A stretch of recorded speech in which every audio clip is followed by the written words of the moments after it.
बहुत बहुत स्वागत है साथियों।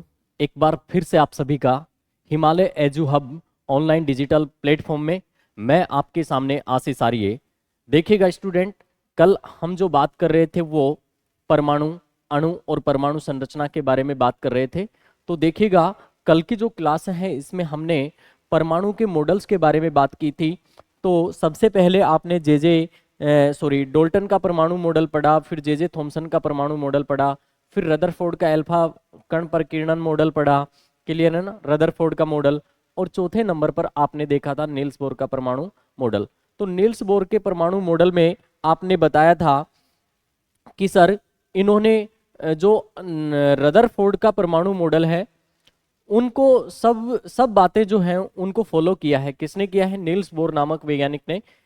और ये बताया है कि नाभिक के चारों ओर जो स्थायी वृत्ताकार कक्षक होते हैं इनमें यह इलेक्ट्रॉन, इनमें कौन भाई? यह इलेक्ट्रॉन ऊर्जा के विकिरण के कारण चक्कर नहीं लगाते हैं। ये क्या करते हैं सर? ये अभिकेंद्रीय बल के कारण, सेंट्रीपिटल फोर्स के कारण क्या करते हैं भाई? चक्कर लगाते हैं।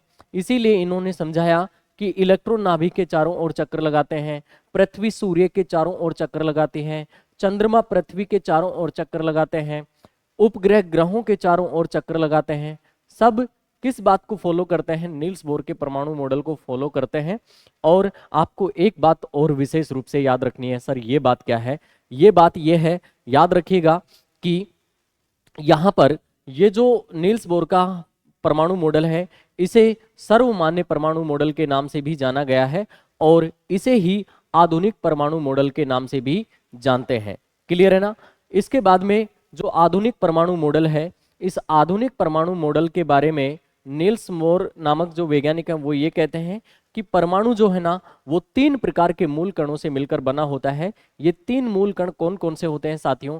आप कहेंगे कि सर ये 3 मूल कण हैं, कौन कौन से? याद रखना। नंबर 1, सबसे पहले अगर बात की जाए तो आपको याद रखना है इलेक्ट्रॉन, प्रोटॉन और क्या याद रखना है भाई? न्यूट्रॉन।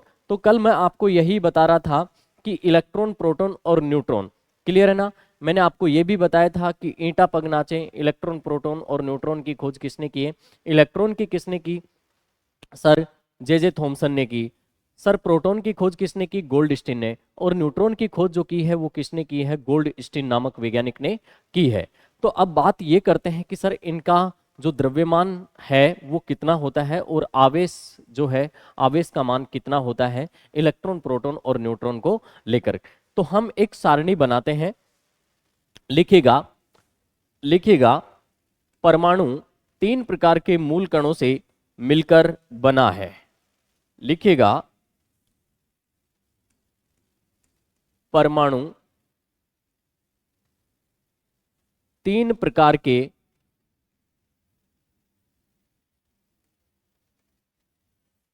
परमाणु 3 प्रकार के मूल कणों से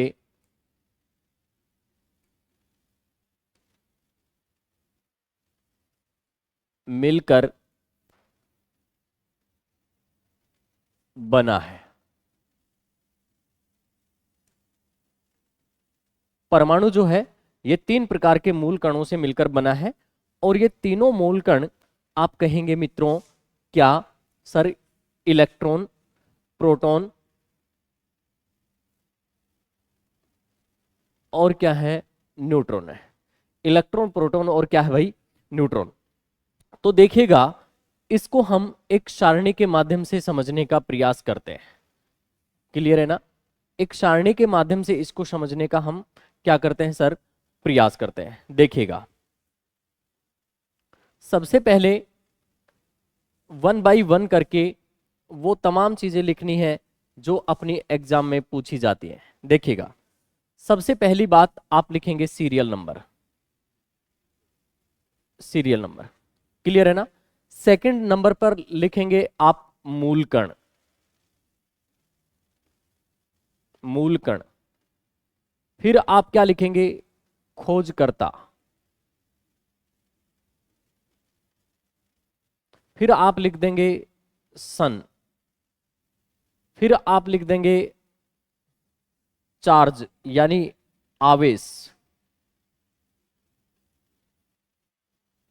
इसके बाद में आप लिख देंगे द्रव्यमान,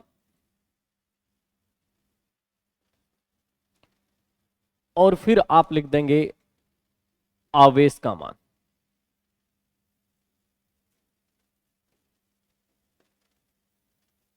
क्लियर है ना?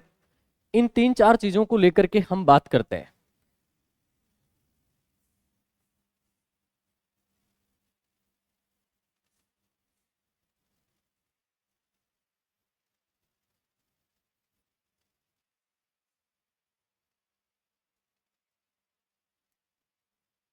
क्लियर है ना?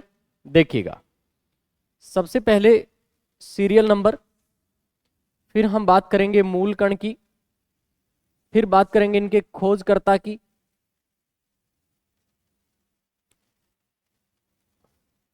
फिर बात करेंगे कि कौन सी सन में इनको खोजा गया, फिर बात करेंगे इन पर आवेश कैसा मिलता है, उसके बाद में इनके द्रव्यमान कितना होता है, और फिर बात करेंगे आवेश के मान की। किसकी बात करेंगे? आवेश के मान की बात करेंगे। तो सबसे पहले आप जानते हैं कि अपने पास में 3 मूल कण है। कितने हैं भाई? 3 मूल कण है। सर 3 कौन कौन से हैं? सर इलेक्ट्रॉन, प्रोटॉन और क्या है सर? न्यूट्रॉन है। इसके खोजकर्ता कौन है? सबसे पहले थॉमसन है।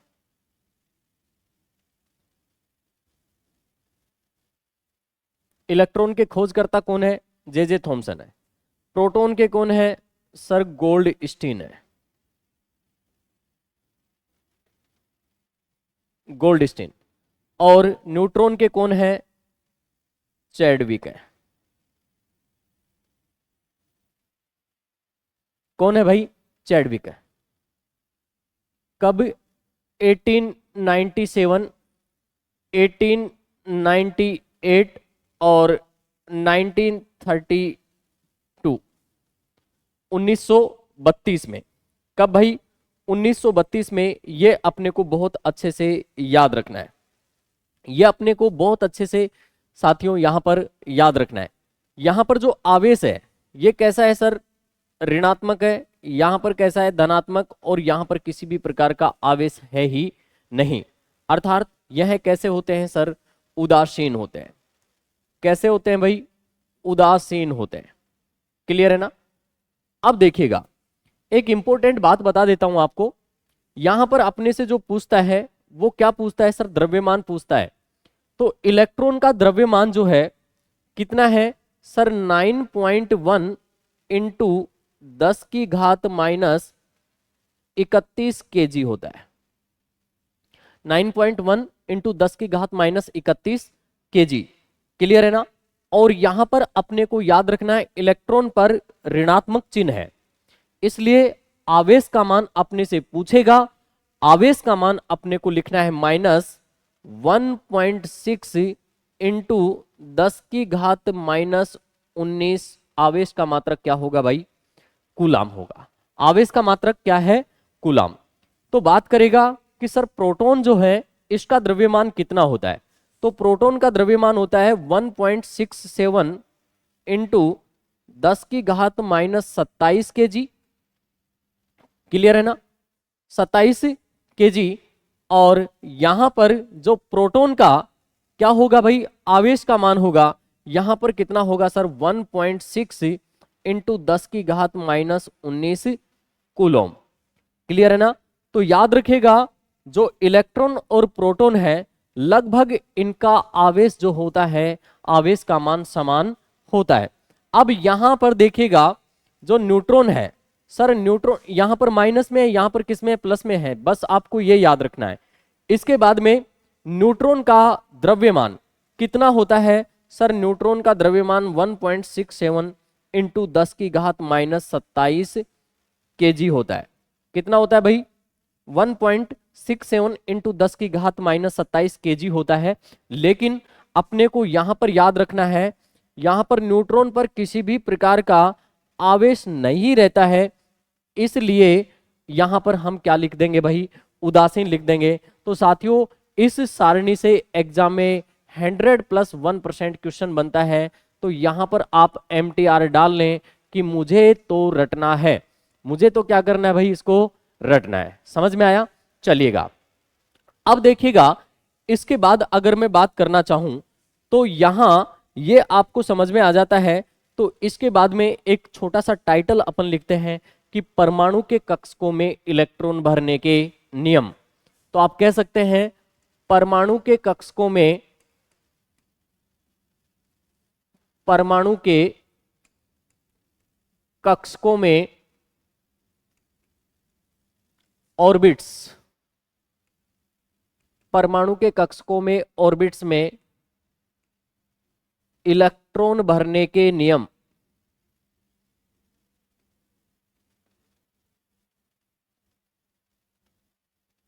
परमाणु के कक्षकों में इलेक्ट्रॉन भरने के नियम को लेकर के हम क्या कर रहे हैं सर, बात कर रहे हैं। क्लियर है ना? तो देखिएगा यह जो नियम दिए हैं वो किसने दिए, बोर एवं बरी नामक वैज्ञानिक ने दिए। किसने दिए भाई, बोर एवं बरी नामक वैज्ञानिक ने। तो सबसे पहली बात आप लिखेंगे, यह नियम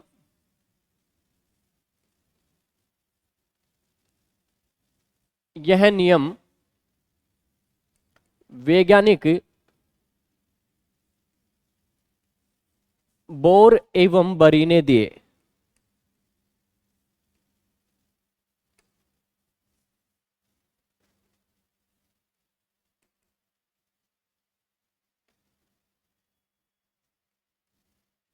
यह नियम जो दिए हैं साथियों, ये किसने दिए हैं, एक वैज्ञानिक है जिनका नाम क्या है, बोर एवं बरी ने।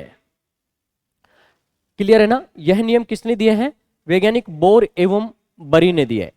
इसके बाद में ध्यान रखिएगा, परमाणु को कक्षक जो होते हैं, क्लियर है ना, परमाणु के कक्षक, ऑर्बिट्स ऑफ एटम्स, परमाणु के कक्षकों में इलेक्ट्रॉन भरने का जो सूत्र होता है वो होता है 2n²। क्या होता है भाई, 2n²। तो आप कह सकते हैं परमाणु के कक्षकों में इलेक्ट्रॉन भरने का सूत्र, परमाणु के कक्षकों में, परमाणु के कक्षकों में इलेक्ट्रॉन भरने का सूत्र,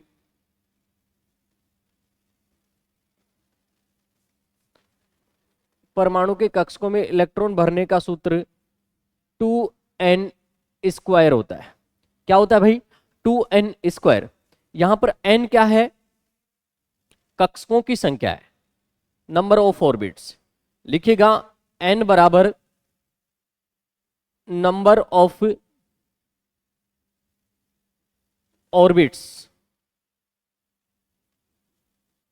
कक्षकों की संख्या है। यहां पर n बराबर क्या है, कक्षकों की संख्या। याद रखिएगा इन्होंने बताया कि परमाणु का जो अंतिम कोश होता है, परमाणु के अंतिम कोश में अधिकतम 8 इलेक्ट्रॉन, जबकि अंतिम से पहले वाले कोश में कितने भाई, 18 इलेक्ट्रॉन रह सकते हैं। कितने, 18 इलेक्ट्रॉन रह सकते हैं। तो आप लिख सकते हैं इन्होंने बताया कि परमाणु के अंतिम कोश में, लिख सकते हैं इन्होंने बताया कि परमाणु के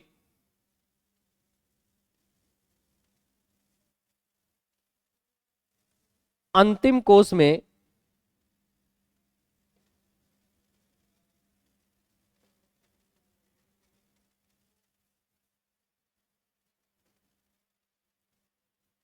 परमाणु के अंतिम कोश में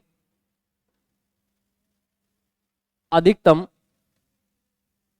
8 इलेक्ट्रॉन व अंतिम से पहले वाले कोश में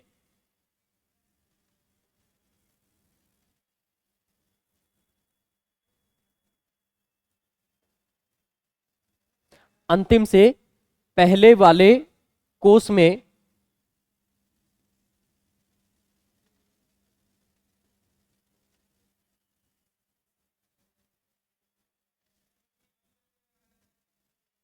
18 इलेक्ट्रॉन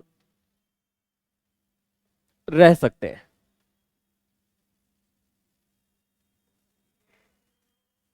अंतिम से पहले वाले कोश में कितने, सर 18 इलेक्ट्रॉन रह सकते हैं। क्लियर है ना, ये बात अपने को बहुत अच्छे से याद रखनी है। तो परमाणु के कक्षकों में इलेक्ट्रॉन भरने का जो नियम है वो किसने दिया है, वैज्ञानिक बोर एवं बरी ने दिया है।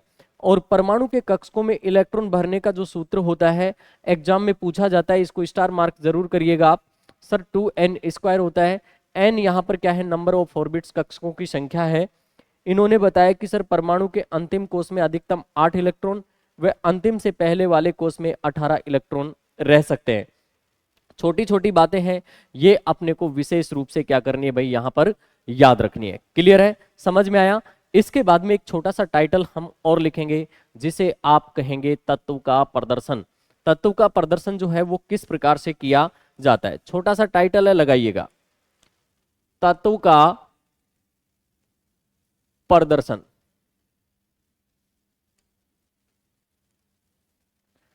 तत्व का क्या लिखोगे, प्रदर्शन लिखोगे। क्या लिखोगे भाई, तत्व का प्रदर्शन लिखोगे। तत्व का प्रदर्शन बोले तो सर ZXA।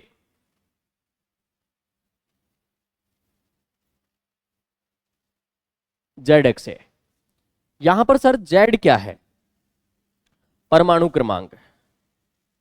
ये क्या है भाई, परमाणु क्रमांक।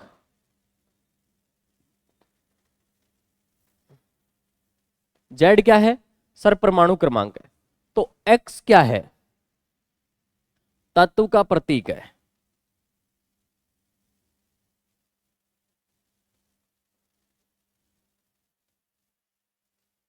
तत्व का क्या है भाई, प्रतीक है।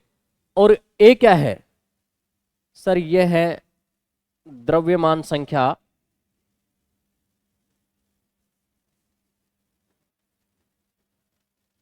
या आप कह सकते हैं परमाणु भार।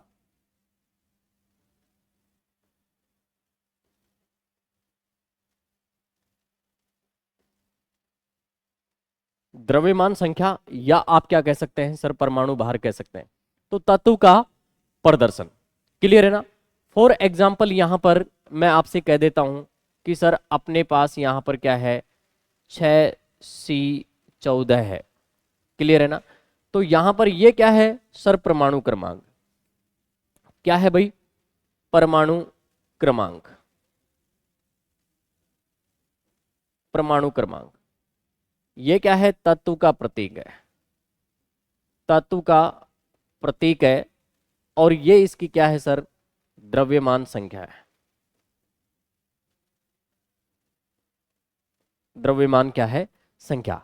तो हम किसी भी तत्व का जो प्रदर्शन है वो कुछ इस प्रकार से करते हैं। तो सबसे पहले अपन बात करेंगे कि सर जो परमाणु क्रमांक होते हैं ना, ये परमाणु क्रमांक क्या है। परमाणु क्रमांक क्या है, एक बार अपन बात करेंगे। सर द्रव्यमान संख्याएं जो हैं ये क्या है, या फिर अपन बात करें कि यहां पर ये सब क्या होते हैं, इनके बारे में आप हमें बताइएगा। तो सबसे पहले सर बात करेंगे परमाणु क्रमांक के बारे में। किसके बारे में बात करेंगे, परमाणु क्रमांक के बारे में बात करेंगे। तो लिखें आप परमाणु क्रमांक। परमाणु क्रमांक, परमाणु क्रमांक को हम किससे लिखते हैं सर, Z से लिखते हैं। किससे लिखते हैं भाई, Z से लिखते हैं, याद रखिएगा।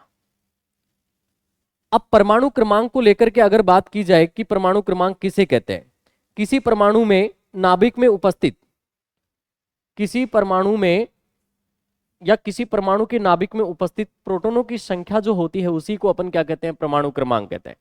तो आप जानते हैं कि अपने पास में भाई ये क्या है सर, नाभिक है। ये क्या है भाई, नाभिक है। क्या है भाई, नाभिक, या इसको आप कहेंगे न्यूक्लियस।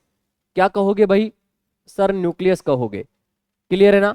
अब यहां पर क्या है सर, प्रोटॉन है और क्या है, न्यूट्रॉन है। न्यूट्रॉन पर किसी भी प्रकार का चार्ज होता नहीं है। तो यहां पर एक छोटी सी परिभाषा निकल करके आ जाती है कि किसी परमाणु के नाभिक में उपस्थित प्रोटॉनों की संख्या ही जो है वो क्या कहलाती है सर, परमाणु क्रमांक कहलाती है। तो आप नोट करिएगा, किसी परमाणु के, किसी परमाणु के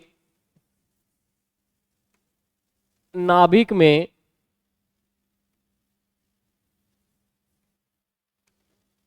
उपस्थित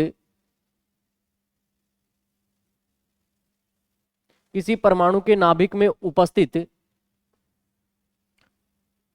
प्रोटॉनों की संख्या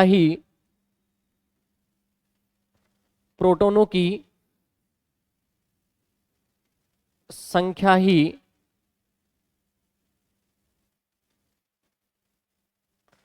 परमाणु क्रमांक कहलाता है।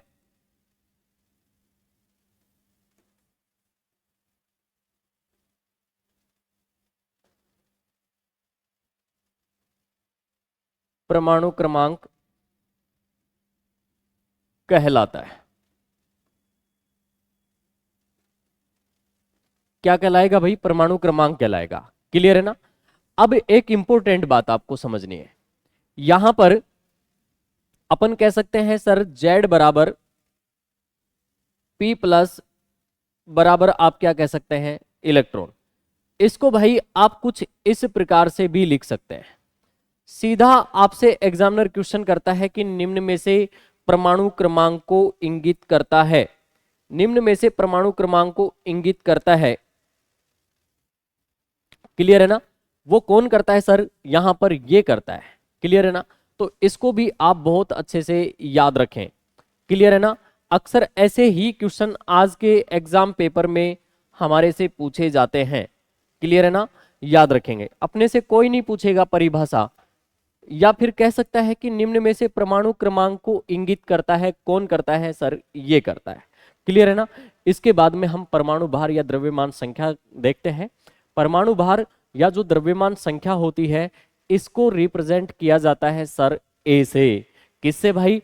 ए से। तो अगला जो आप लिखेंगे, लिखना द्रव्यमान संख्या या परमाणु भार। लिखिएगा द्रव्यमान संख्या, द्रव्यमान संख्या,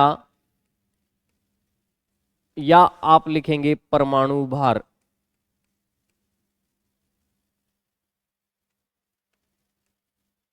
और इसको सर रिप्रेजेंट करते हैं ए से।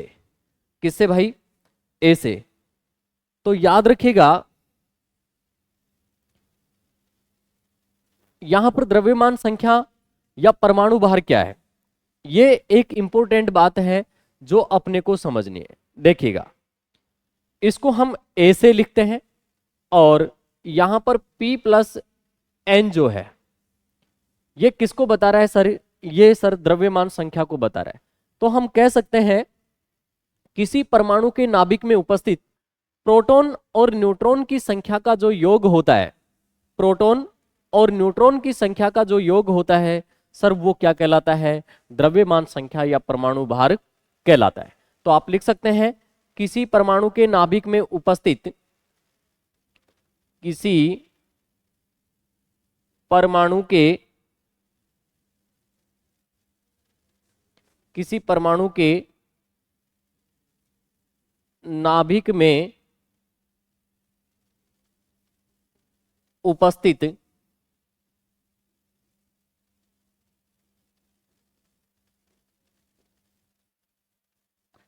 प्रोटॉन और न्यूट्रॉन की संख्या का योग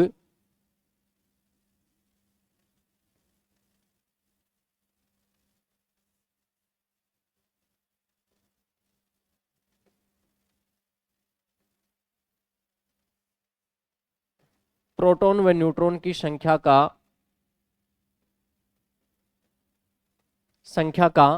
योग द्रव्यमान संख्या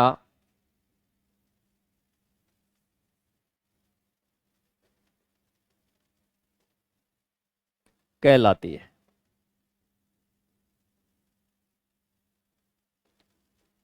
समझ में आया स्टूडेंट्स? जैसा है वैसा ही हमने लिखा है कि सर द्रव्यमान संख्या क्या होती है। सर प्रोटॉन और न्यूट्रॉनों की संख्या का जो योग होता है उसको हम कहते हैं द्रव्यमान संख्या। क्लियर है ना? अब यहां पर बात आती है समस्थानिक को लेकर के। किसको लेकर भाई? समस्थानिक को लेकर के बातें आती हैं कि समस्थानिक क्या होता है। तो आप लिख सकते हैं यहां पर समस्थानिक,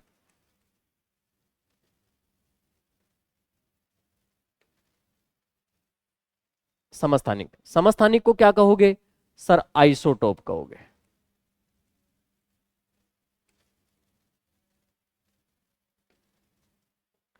समस्थानिक को क्या कहोगे? आइसोटोप कहोगे। समस्थानिक को क्या कहोगे आप? आइसोटोप। आइसोटोप के लिए भाई मैं आपके लिए एक एग्जाम्पल लिखता हूं। सर एग्जाम्पल मैंने लिखा, क्या लिखा? मैंने लिख दिया 1H1, मैंने लिख दिया 1H2, मैंने लिख दिया 1H3, ये लिख दिया। सर ये क्या क्या है? ध्यान से सुनिएगा। ये जो है ये है प्रोटियम, ये क्या है? सर ड्यूटेरियम है, ड्यूटेरियम, ड्यूटेरियम। और ये यहां पर जो है ये क्या है सर? ट्राइटियम है। क्या है भाई? ट्राइटियम। तो यहां पर सर किसी भी तत्व का जो प्रदर्शन है वो कैसे किया जाता है सर? ZXA के रूप में किया जाता है। Z क्या है आप ये भी जानते हैं, X क्या है, A क्या है, ये सब आप जानते हैं। तो अपन कह सकते हैं इसमें क्या होता है, वे परमाणु जिनके परमाणु क्रमांक, जिनके परमाणु क्रमांक या तत्व जिनके परमाणु क्रमांक क्या होते हैं? समान होते हैं, लेकिन द्रव्यमान संख्याएं आपको अलग अलग दिखाई देंगी, तो वो कौन होते हैं सर? समस्थानिक होते हैं। कौन होते हैं भाई? समस्थानिक। तो आप कह सकते हैं वे परमाणु या अणु या फिर तत्व, क्लियर है ना, जिनके परमाणु क्रमांक जो है समान और द्रव्यमान संख्याएं क्या हो? अलग अलग हो, वो क्या कहलाते हैं सर? समस्थानिक कहलाते हैं। तो आप लिख सकते हैं वे परमाणु, वे परमाणु या आप कह सकते हैं एटम, जिनकी या जिनके परमाणु क्रमांक, जिनके परमाणु क्रमांक समान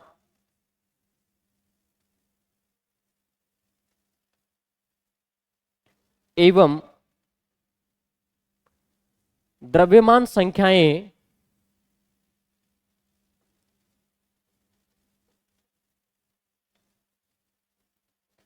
द्रव्यमान संख्याएं अलग अलग हों, द्रव्यमान संख्याएं अलग अलग हों, वह समस्थानिक कहलाते हैं।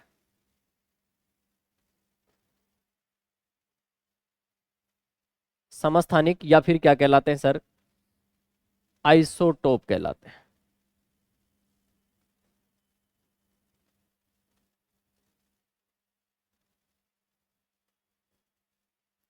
वो क्या कहलाते हैं सर? समस्थानिक कहलाते हैं या आइसोटोप कहलाते हैं। क्लियर है ना?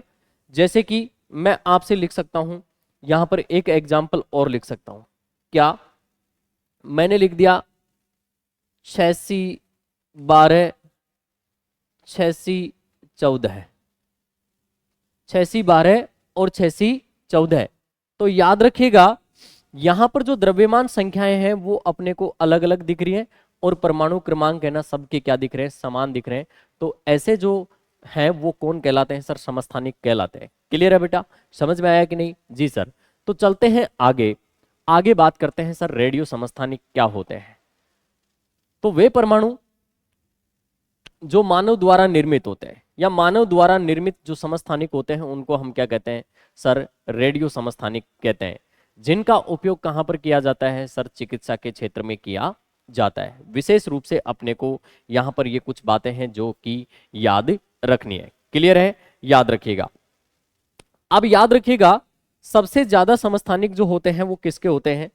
प्लूटोनियम के होते हैं। किसके होते हैं भाई? प्लूटोनियम।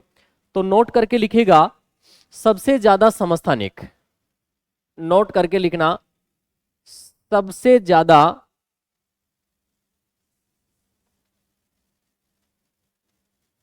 समस्थानिक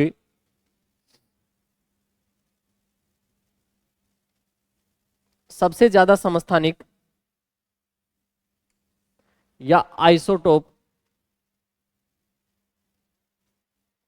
प्लूटोनियम के होते हैं, प्लूटोनियम के।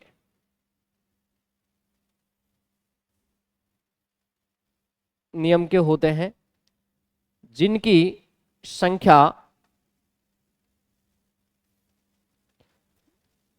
संख्या साथियों अपने को याद रखना है कितनी होती है, 83 होती है। किसकी कितनी होती है? 83 होती है, याद रखिएगा। इनमें से प्राकृतिक कितने होते हैं सर? 33 होते हैं, जिनकी संख्या आप लिख सकते हैं 83। इनमें से 33 नेचुरल है। और याद रखिएगा लेड के कितने हैं? पीबी या लेड के समस्थानिक कितने हैं सर? 31 है। लेड के कितने हैं बेटा? 31 है। तो सबसे ज्यादा अगर मैं समस्थानिकों की बात करूं तो सबसे ज्यादा समस्थानिक है प्लूटोनियम के होते हैं, जिनकी संख्या कितनी है सर? 83। इनमें से 33 नेचुरल हैं, बाकी के क्या है? आर्टिफिशियल। और पीबी के कितने हैं सर? 31 है। समस्थानिक निर्माण का कारण भिन्न न्यूट्रॉनों की संख्या है। समस्थानिकों का निर्माण क्या है? भिन्न न्यूट्रॉनों की संख्या। तो आप लिख सकते हैं समस्थानिकों का निर्माण, समस्थानिकों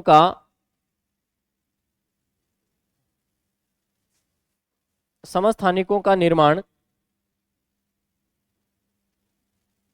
भिन्न न्यूट्रॉनों की संख्या है।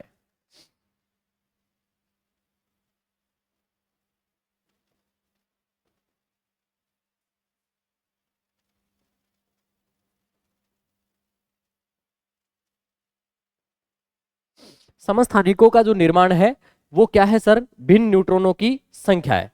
क्लियर है ना? ये अपने को अच्छे से, बहुत अच्छे से याद रखना है। देखिएगा सबसे पहले अपन बात करें प्रोटॉन, इलेक्ट्रॉन और न्यूट्रॉन की। किसकी बात करें भाई? प्रोटॉन, इलेक्ट्रॉन और न्यूट्रॉन की बात करें तो अपने को बहुत अच्छे से याद रखना है। क्लियर है ना? तो ये सभी बातें साथियों अपने से एग्जाम में पूछी जाती हैं, जिनको अपने को बहुत अच्छे से अपने जहन में सजा लेना है। क्लियर है ना? देखिएगा इसके बाद में आते हैं मानव द्वारा निर्मित समस्थानिक, रेडियो समस्थानिक कहलाते हैं। तो आप लिखेंगे नोट करके, मानव द्वारा निर्मित समस्थानिक, मानव द्वारा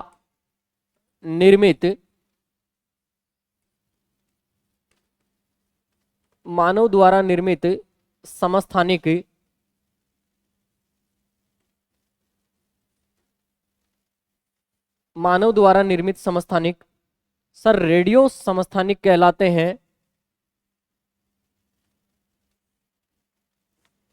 रेडियो समस्थानिक कहलाते हैं। मानव द्वारा निर्मित जो समस्थानिक है वो क्या कहलाते हैं? रेडियो समस्थानिक। आप लिख सकते हैं जिनका उपयोग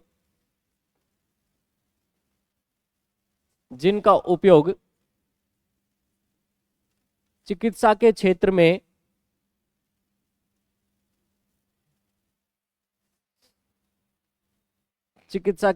में किया जाता है।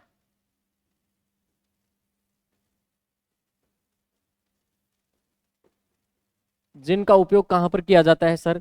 चिकित्सा के क्षेत्र में किया जाता है। जैसे कि मैं आपसे बात करना चाहूं, सबसे पहले कोबाल्ट 60। कोबाल्ट 60 का उपयोग कहां पर किया जाता है सर? कैंसर रोग की जांच में।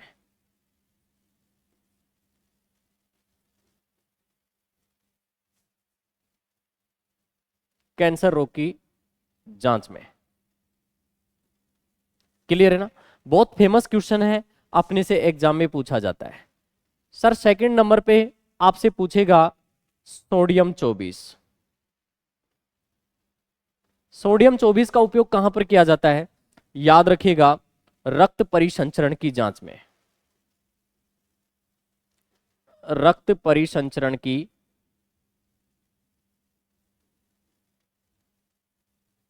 रक्त परिसंचरण की जांच में। रक्त परिसंचरण की जांच में किसका उपयोग किया जाता है? सर सोडियम 24 का उपयोग किया जाता है। इसके बाद में भाई अगला पॉइंट अपने को याद रखना है, अपने से पूछेगा Fe59। Fe59 Fe59 का उपयोग कहां पर किया जाता है? एनीमिया रोग की जांच में। एनीमिया रोग की जांच में। एनीमिया रोग की जांच में किसका भाई? Fe59 का उपयोग किया जाता है। मैं आपसे कह दूं फास्फोरस 31। फास्फोरस 31 का उपयोग कहां किया जाता है? सर हड्डियों की जांच में।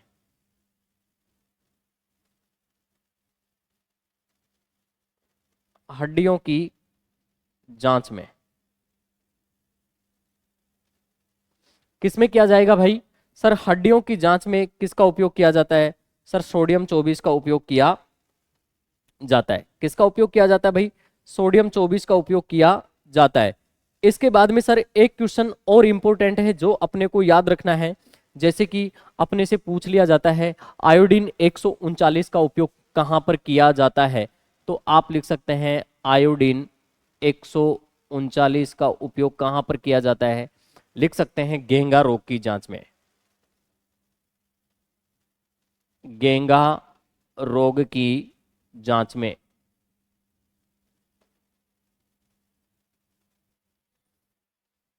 घेंगा रोग की जांच में किसका उपयोग किया जाता है? सर आयोडीन 139 का उपयोग किया जाता है। इसके बाद में अपने को याद रखना है, जैसे कि सर AU198 किसका? AU198 इसका उपयोग कहां किया जाता है? सर रक्त कैंसर की जांच में। ब्लड कैंसर या रक्त कैंसर की जांच में।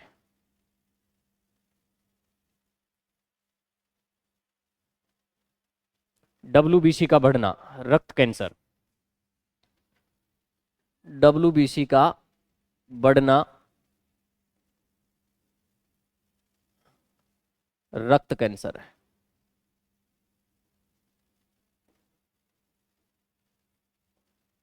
WBC का बढ़ जाना क्या है? रक्त कैंसर। ऐसे भाई आपको हजारों समस्थानिक मिल जाएंगे, जैसे कि कार्बन के कितने समस्थानिक होते हैं? सर 5 समस्थानिक होते हैं। जैसे कि नोट करके अगर मैं बताऊं आपसे, नोट करके आप लिखेंगे क्या? कार्बन के समस्थानिक। कार्बन के समस्थानिक। कार्बन के समस्थानिकों की संख्या आप लिख सकते हैं कितने हैं भाई? 5 है। कितने हैं सर? 5 है। जैसे कि कार्बन 11, कार्बन 12, कार्बन 13, कार्बन 14 और कार्बन 15। ये सर क्या है? कार्बन के क्या है? समस्थानिक है। क्लियर है ना?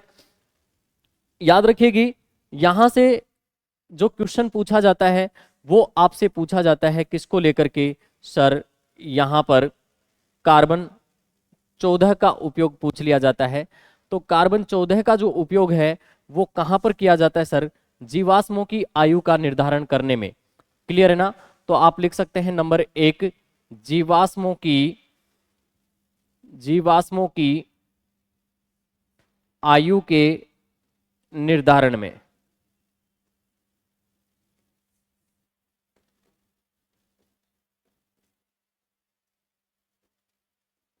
जीवाश्मों की आयु के निर्धारण में भी इसका उपयोग किया जाता है। किसका उपयोग किया जाता है? सर कार्बन 14 का उपयोग किया जाता है। और इसका उपयोग कहाँ किया जाता है? नई औषधीय तकनीक में। नई औषधीय तकनीक में, याद रखिएगा, आप लिख सकते हैं नई औषधीय तकनीकों में।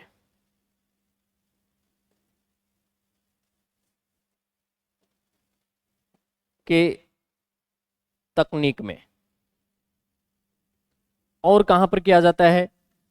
नई औषधियों के अनुसंधान में। नई औषधियों के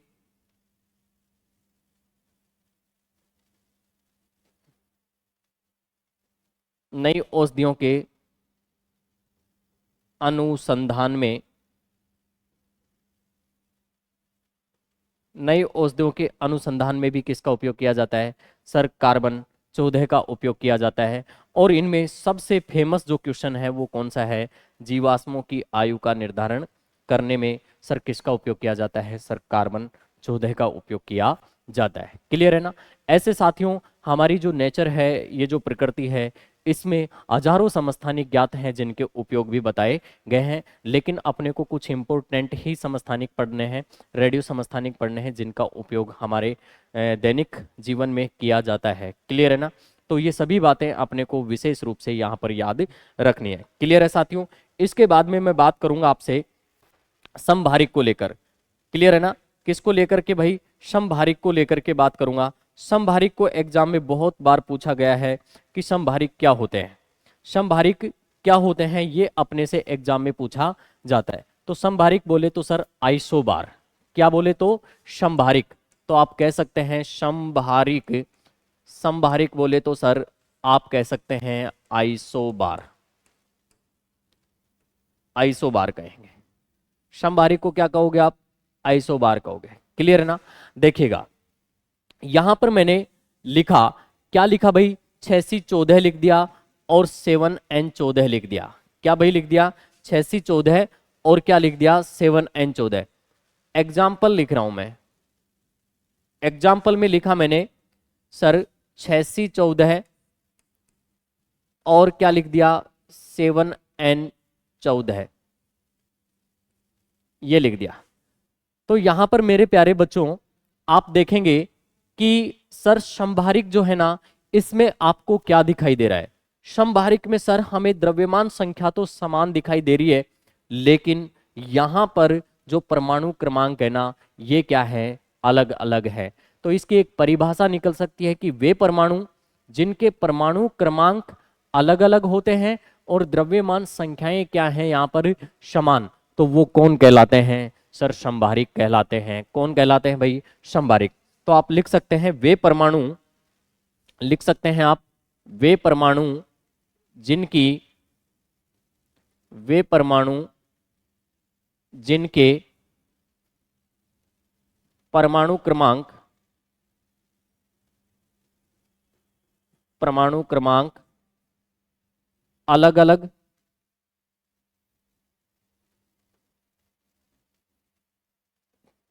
परमाणु क्रमांक अलग अलग एवं द्रव्यमान संख्याएं, द्रव्यमान संख्याएं समान हो,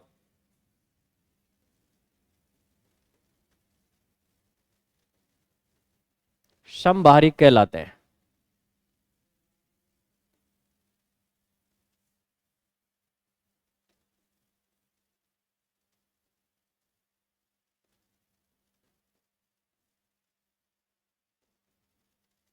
समभारिक क्या क्या कहलाएंगे भाई?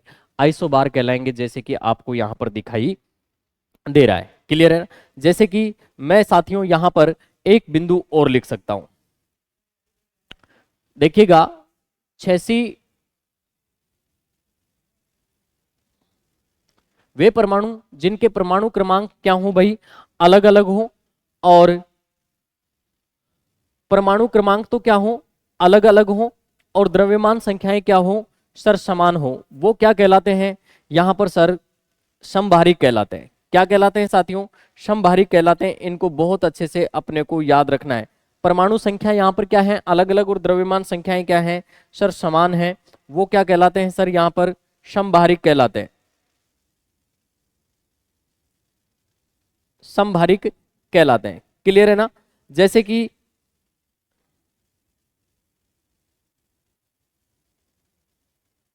इसके बाद में मैं बात करूंगा सम न्यूट्रॉनिक को लेकर। किसको लेकर भाई? सम न्यूट्रॉनिक क्या होते हैं?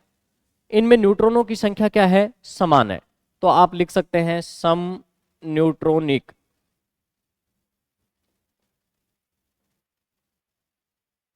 सम न्यूट्रॉनिक या फिर आप कह सकते हैं आइसो न्यूट्रॉनिक, आइसो न्यूट्रॉनिक। क्या कह दोगे सर? आइसो न्यूट्रॉनिक कह दोगे। देखिएगा, आइसो न्यूट्रॉनिक, यहां पर न्यूट्रॉनों की संख्या भाई आपको क्या मिलेगी? समान मिलेगी। क्लियर है ना? लेकिन अपने को एक याद रखना है, यहां पर जो परमाणु क्रमांक है और द्रव्यमान संख्याएं है ना, ये दोनों ही क्या मिलेंगे सर? अलग अलग मिलेंगे। तो आप कह सकते हैं कि वे परमाणु जिनके परमाणु क्रमांक एवं द्रव्यमान संख्याएं, कह सकते हैं वे परमाणु जिनके परमाणु क्रमांक, जिनके क्या लिखोगे बेटा? परमाणु क्रमांक एवं परमाणु क्रमांक एवं द्रव्यमान संख्या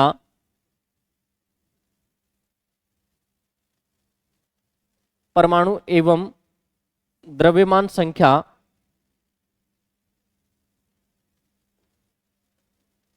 दोनों ही अलग अलग हों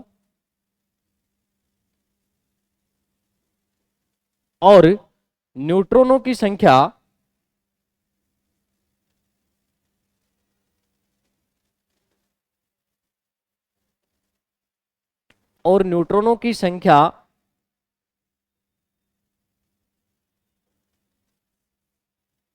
समान हो, वह सम न्यूट्रॉनिक कहलाते हैं।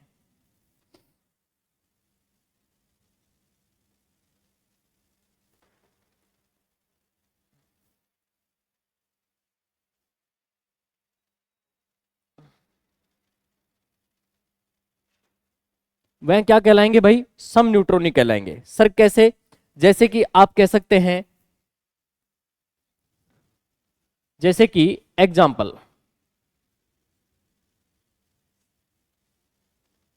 फास्फोरस।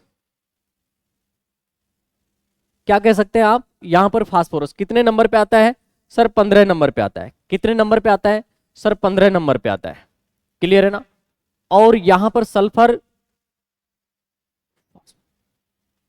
ये कितने नंबर पे आता है सर?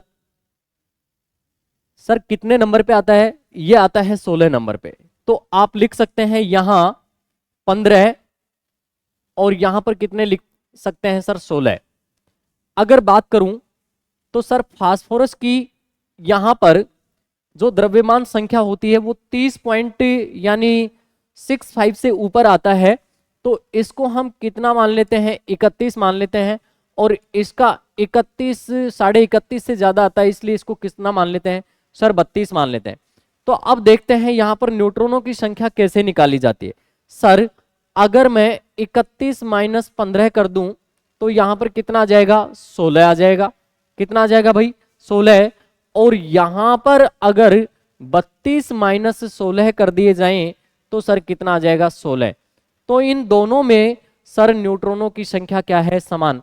लेकिन यहां पर परमाणु क्रमांक और द्रव्यमान संख्याएं जो हैं ये दोनों अपने को अलग अलग दिखाई दे रही हैं। तो सर वो कौन कहलाते हैं? सर ये कहलाते हैं सम न्यूट्रॉनिक, या फिर आप कह सकते हैं आइसो न्यूट्रॉनिक। क्या कहलाते हैं सर? ये आइसो न्यूट्रॉनिक कहलाते हैं। इसको आप थोड़ा सा विशेष रूप से याद रखिएगा, अपने से एग्जाम में अक्सर ऐसे क्वेश्चन पूछ लिए जाते हैं। क्यों भाई बेटा, ये आपको समझ में आया कि नहीं आया? जी सर हमें बहुत अच्छे से समझ में आया है। क्लियर है ना? इसके बाद में एक छोटा सा बिंदु यहीं पर आ जाता है, आइसो इलेक्ट्रॉनिक। क्या आ जाता है भाई, आइसो इलेक्ट्रॉनिक, जिसे हम क्या कहते हैं, सम इलेक्ट्रॉनिक कहते हैं। तो आप लिखेंगे सम इलेक्ट्रॉनिक, सम इलेक्ट्रॉनिक, सम इलेक्ट्रॉनिक,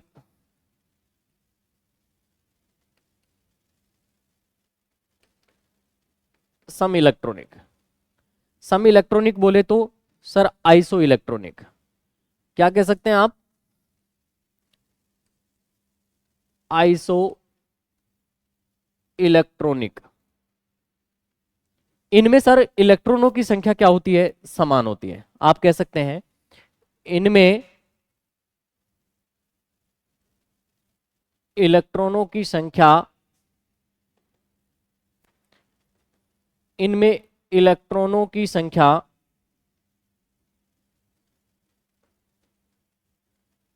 समान होती है।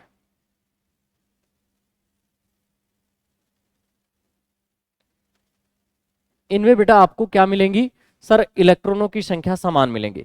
जैसे कि मैं आपसे कह दूं सोडियम, क्या कह दूं भाई, सोडियम, मैग्नीशियम, और आपसे मैं क्या कह दूं सर, एल्यूमिनियम कह दूं।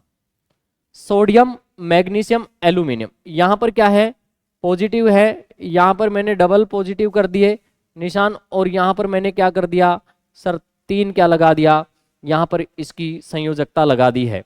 क्लियर है ना, 1 2 3 क्या लगाई है, संयोजकता लगाई है। क्लियर है ना। इसके बाद में देखिएगा फ्लोरीन लिख दूं, ऑक्सीजन लिख दूं, और क्या लिख दूं, नाइट्रोजन लिख दूं। 9 8 और यहां पर क्या लिख देता हूं, 7 लिख देता हूं। क्लियर है ना। तो यहां पर मैं क्या कर दूं, 1 लगा दूं, यहां पर कितने लगा दूं सर, 2 लगा दूं, और यहां पर कितने, 1 2 और 3। क्लियर है ना, समझिएगा।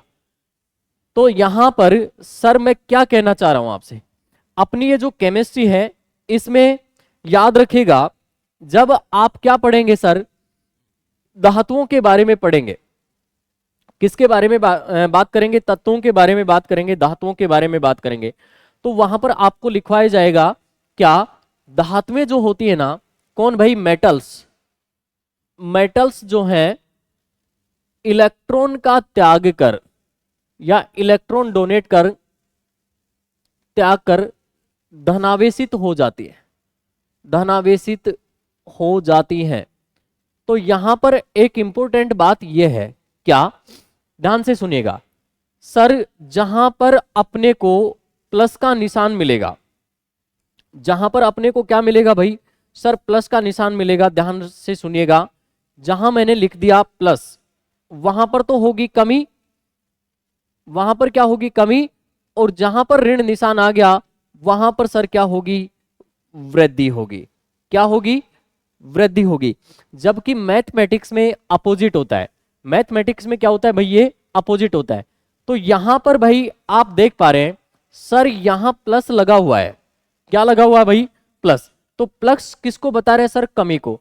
तो एक इलेक्ट्रॉन की अपन यहां ये कितने पे है सर, 11 पे है, ये कितने पे है सर, 12 पे है, और ये कितने पे सर, 13 पे। तो यहां पर 1 की कमी होगी तो भाई कितने आ जाएंगे, 10 आ जाएंगे। यहां पर कितने हैं सर, 2 हैं, 2 की कमी होगी तो कितने आ जाएंगे सर, 10 आ जाएंगे। और यहां पर कितने की कमी होगी सर, 3 की कमी होगी तो कितने आ जाएंगे, 10 आ जाएंगे। समझ में आया कि नहीं। तो इनमें सभी में इलेक्ट्रॉनों की संख्या क्या है सर, समान है। क्लियर है ना, याद रखिएगा। यहां पर देखिएगा माइनस का चिन्ह है, यह किसको बताएगा सर, वृद्धि को बताएगा। किसको बताएगा, वृद्धि को। तो यहां पर आप क्या कहेंगे कि सर एक इलेक्ट्रॉन जो है ना, एक इलेक्ट्रॉन की क्या है यहां पर सर, अधिकता है, अधिक करेंगे अपन, कमी है तो अपन सॉरी अधिकता है तो क्या करेंगे सर, अधिकता करनी है अपने को। तो 9 और 1 कितने हो गए सर, 10 हो गए। यहां पर कितने की सर, 2 की, तो यहां पर भी 8 और 2 कितने हो गए, 10। यहां पर सर कितने की सर, 3 की, तो 7 और 3 कितने हो गए, 10 हो गए। क्लियर है ना। तो ये छोटी छोटी बातें हैं, ये अपने को विशेष रूप से याद रखनी है। तो सर ये कौन कहलाते हैं, सम इलेक्ट्रॉनिक कहलाते हैं। क्लियर है ना। तो देखिएगा आज की जो क्लास है साथियों, इसमें आपने क्या क्या देखा है। हमने इस क्लास को यहां से स्टार्ट किया, कल कुल मिलाकर के अगर मैं बात करूं तो आपने कल की जो क्लास है इसको नील्स बोर के परमाणु मॉडल पर आपने पढ़ करके छोड़ा था। तो नील्स बोर नामक वैज्ञानिक ने बताया था कि परमाणु जो होता है 3 प्रकार के मूल कणों से मिलकर के बना होता है। ये 3 मूल कण होते हैं इलेक्ट्रॉन, प्रोटॉन और न्यूट्रॉन। अब यहां पर साथियों आपसे पूछ लिया जाए कि इलेक्ट्रॉन का द्रव्यमान कितना होता है, आवेश का मान कितना होता है, तो ये सारा हमने शब्द इस सारणी के माध्यम से आपको समझाने का प्रयास किया है। इसके खोजकर्ता कौन है, कौन से सन में खोज की है, इन पर आवेश कैसा होता है, द्रव्यमान का मान क्या है, आवेश का मान क्या है, इन तमाम चीजों को मैंने एक ही धागे में पिरोने का प्रयास किया है। तो सभी प्यारे विद्यार्थी इसको याद कर लें, इसको भूले नहीं। हो सकता है कि आपको एक क्वेश्चन का यहां से सामना करना पड़े। चलिएगा, इसके बाद में आपने देखा कि सर परमाणु के कक्षकों में इलेक्ट्रॉन भरने के नियम जो हैं वो किसने दिए हैं, वैज्ञानिक बोर एवं बरी ने दिए हैं। और परमाणु के कक्षकों में इलेक्ट्रॉन भरने का जो सूत्र होता है वो 2n² होता है।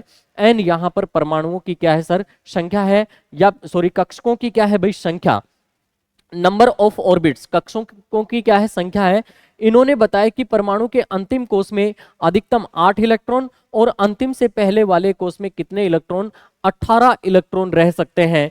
इसके बाद में बेटा आपने नेक्स्ट देखा तत्व का प्रदर्शन है ना, ये किस प्रकार से किया जाता है। तो एक तत्व का प्रदर्शन कुछ ZXA के रूप में किया जाता है, जैसे कि यहां पर आपको एग्जाम्पल के माध्यम से भी समझाया गया है। इसके बाद में मैंने आपको पढ़ाया परमाणु क्रमांक। सर परमाणु क्रमांक क्या होता है, सर Z होता है। तो देखिएगा किसी परमाणु के नाभिक में उपस्थित जो प्रोटॉनों की संख्या है इसे ही हम परमाणु क्रमांक कहते हैं, और इसको हम कुछ इस प्रकार से भी रिप्रेजेंट करते हैं। इसके बाद में आपने देखा द्रव्यमान संख्या या परमाणु भार। परमाणु भार को हम A से और इसको A बराबर P प्लस N से लिख सकते हैं। तो किसी परमाणु के नाभिक में उपस्थित प्रोटॉन और न्यूट्रॉनों की संख्या का जो योग होता है, प्रोटॉन और न्यूट्रॉन की संख्या का जो योग होता है सर, इसको अपन क्या कहते हैं, इन दोनों का योग है ना वो क्या कहलाती है सर, द्रव्यमान संख्या या परमाणु भार कहलाता है। इसके बाद में आपने देखा भाई समस्थानिक। समस्थानिक में साथियों आपको परमाणु क्रमांक क्या है सर, समान दिखाई दे रहे हैं, लेकिन द्रव्यमान संख्याएं सभी में क्या है, अलग अलग है। ये क्या है सर समस्थानिक, इनको सीधा पूछा जा सकता है कि इनमें से प्रोटियम कौन है, ड्यूटेरियम कौन है और ट्राइटियम कौन है। इसको एक बार रीट एग्जाम में भी पूछ लिया गया है, तो इसको आपको बहुत अच्छे से याद रखना है। क्लियर है ना। इसके बाद में वे परमाणु जिनके परमाणु क्रमांक समान एवं द्रव्यमान संख्याएं क्या हो, अलग अलग हो, वो क्या कहलाते हैं सर, समस्थानिक कहलाते हैं। इसके बाद में आपने देखा कि सबसे ज्यादा जो समस्थानिक है वो किसके होते हैं भाई, प्लूटोनियम के। कितने होते हैं सर, 83। इनमें से 33 नेचुरल होते हैं, बाकी के सब क्या हैं, आर्टिफिशियल। और समस्थान और लेड के कितने होते हैं सर, 31। समस्थानिकों का निर्माण भिन्न न्यूट्रॉनों की संख्या है। समस्थानिकों का निर्माण क्या है भाई, भिन्न न्यूट्रॉनों की संख्या है। इसके बाद में मानव द्वारा निर्मित समस्थानिक रेडियो समस्थानिक कहलाते हैं, जिनका उपयोग चिकित्सा के क्षेत्र में किया जाता है। इनको भी आप बहुत अच्छे से याद रखोगे, इनको कई बार एग्जाम में पूछ लिया गया है, इनको कई बार एग्जाम में पूछ लिया गया है, तो विशेष रूप से याद रखें। चलिएगा, इसके बाद में देखिएगा कार्बन के समस्थानिकों की बात करूं तो ऐसे 5 समस्थानिक है। ऐसे ही बहुत सारे तत्वों के 1000 समस्थानिक ज्ञात हैं। क्लियर है ना। तो कार्बन के कितने हैं सर, 5 हैं, जैसे कि C11, C12, C13, C14, C15। Carbon 14 को बहुत बार एग्जाम में पूछा गया है। जीवाश्मों की आयु का निर्धारण करने में इसका उपयोग किया जाता है। नई औषधियों की तकनीक में, नई औषधियों के अनुसंधान में किसका उपयोग किया जाता है सर, कार्बन 14 का उपयोग किया जाता है। इसके बाद में आपने देखा है बेटा यहाँ पर संभारिक। सर आइसोबार क्या होते हैं, तो यहाँ पर वे परमाणु जिनके परमाणु क्रमांक अलग अलग और द्रव्यमान संख्याएं क्या हो, समान हो, वो क्या कहलाते हैं, संभारिक कहलाते हैं। जैसे कि आपके सामने यहाँ पर उदाहरण भी लिखा हुआ है। इसके बाद में है सम न्यूट्रॉनिक, आइसो न्यूट्रॉनिक। वे परमाणु जिनके परमाणु क्रमांक और द्रव्यमान संख्या दोनों अलग अलग होती हैं और न्यूट्रॉनों की संख्या क्या है सर, समान है, वो क्या कहलाते हैं, यहाँ पर आइसो न्यूट्रॉनिक कहलाते हैं, जैसे कि आपको एक एग्जाम्पल के माध्यम से बताया गया है। क्लियर है ना। इसके बाद में यहाँ पर आपने देखा है सम इलेक्ट्रॉनिक। क्या देखा है भाई, सम इलेक्ट्रॉनिक। तो इनमें इलेक्ट्रॉनों की संख्या समान होती है, किस प्रकार से होती है ये भी मैंने आपको उदाहरण के माध्यम से बताया है। तो सभी प्यारे बच्चों का यहाँ पर इस क्लास में बने रहने के लिए बहुत बहुत आभार, अभिनंदन। क्लियर है ना। आप हमारी क्लास से साथियों जरूर जुड़े रहें, निश्चित रूप से आप सफलता को प्राप्त करोगे। और एक आपको मैं और बता देता हूं कि हमारी यहाँ पर जो ये हिमालय एजू हब परिवार है, इसने आपके लिए एक बहुत बड़ी घोषणा की है। ये घोषणा क्या है कि संपूर्ण आपको जो रीट है लेवल 2 साइंस मैथ आपको केवल और केवल 500 रुपए में उपलब्ध करवा रहा है। क्लियर है ना। आप ऐप को डाउनलोड करें और कोर्स को परचेज करें। उसमें ऐसे ही महत्वपूर्ण वीडियो साथियों हमारे द्वारा पढ़ाए गए हैं, और निश्चित रूप से अगर इन वीडियोस को आप पढ़ते हैं समय को ध्यान रखते हुए रीट आने से पहले, तो निश्चित रूप से आप सिलेक्शन को प्राप्त करेंगे। आपका कोई भी ऐसा नहीं है कि एक दो क्वेश्चन तो कह नहीं सकते, बाकी सारे क्वेश्चनों का सामना आपको एग्जाम जो आपका एग्जाम हॉल में बैठ करके जिस रजिस्टर में आपने पढ़ा है, क्लियर है ना, जिस रूम में बैठ करके आपने शिक्षकों द्वारा पढ़ा है, उस एग्जाम हॉल में जो आपके सामने पेपर है वो आपकी नोटबुक से मिलेगा। इतना मैं आपको आश्वासन दिला देता हूं। तो सभी प्यारे विद्यार्थी ऐप को डाउनलोड करें और कोर्स को परचेज करें। आपको रीट लेवल 2 मैथ साइंस का कोर्स सिर्फ 500 रुपए में दिया जा रहा है, तो इसको ज्यादा से ज्यादा परचेज करें, अपनी जो सफलता है इसको सुनिश्चित करें। तो आज की हमारी जो क्लास है साथियों यहीं तक रहेगी। सभी प्यारे विद्यार्थियों का यहाँ पर बहुत बहुत धन्यवाद। मिलते हैं एक छोटे से ब्रेक के बाद में। जय हिंद, जय भारत।